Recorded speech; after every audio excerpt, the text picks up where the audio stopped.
Room on the Broom by Julia Donaldson and Axel Scheffler. The witch had a cat and a hat that was black and long ginger hair and a braid down her back. How the cat purred and how the witch grinned as they sat on their broomstick and flew through the wind. But how the witch wailed and how the cat spat when the wind blew so wildly it blew off the hat.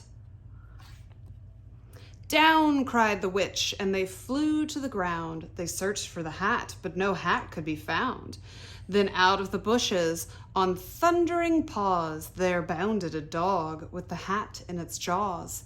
He dropped it politely, then eagerly said, as the witch pulled the hat firmly down on her head, "I am a dog as keen as can be. Is there room on the broom for a dog like me?" "Yes," cried the witch, and the dog clambered on. The witch tapped the broomstick, and whoosh, they were gone. Over the fields and the forests they flew. The dog wagged its tail, and the stormy wind blew.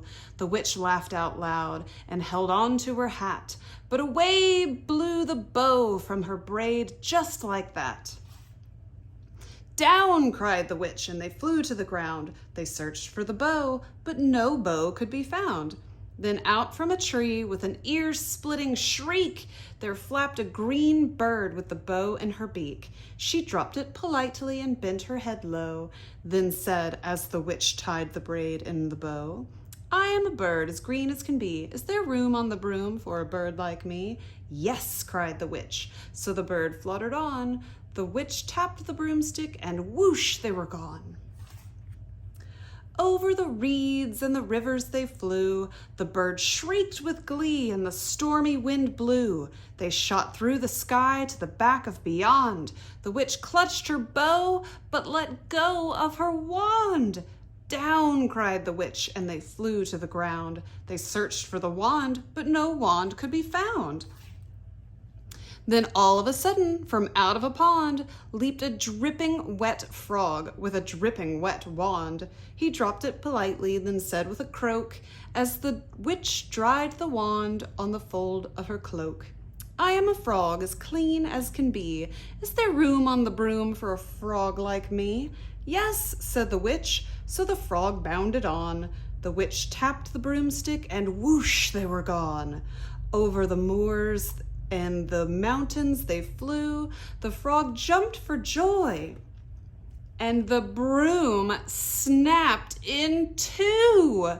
Down fell the cat and the dog and the frog. Down they went tumbling into a bog. The witch's half broomstick flew into a cloud, and the witch heard a roar that was scary and loud.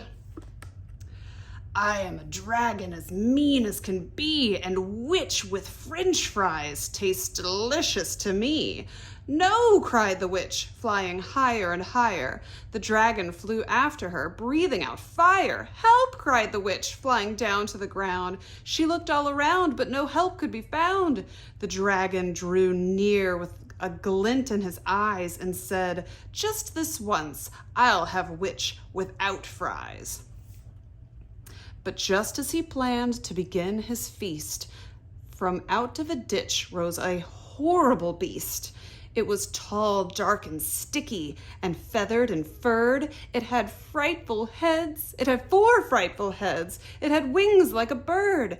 And its terrible voice, when it started to speak, was a yowl and a growl and a croak and a shriek. It dripped and it squelched as it strode from the ditch. And it said to the dragon, "Buzz off, that's my witch." The dragon drew back and he started to shake. "I'm sorry," he sputtered. "I made a mistake. It's nice to have met you, but now I must fly." And he spread out his wings and was off through the sky. Then down flew the bird, and down jumped the frog. Down climbed the cat, and phew, said the dog. "And thank you, oh, thank you," the grateful witch cried. "Without you, I'd be in that dragon's inside." Then she filled up her cauldron and said with a grin, Find something, everyone, throw something in. So the frog found a lily, the cat found a cone, the bird found a twig, and the dog found a bone. They threw them all in, and the witch stirred them well. And while she was stirring, she muttered a spell. Iggity, ziggity, zaggity, zoom! Then out rose a truly magnificent broom, with seats for the witch and the cat and the dog, and a nest for the bird and a pool for the frog. Yes, cried the witch, and they all clambered on. The witch tapped the broomstick, and whoosh, they were gone.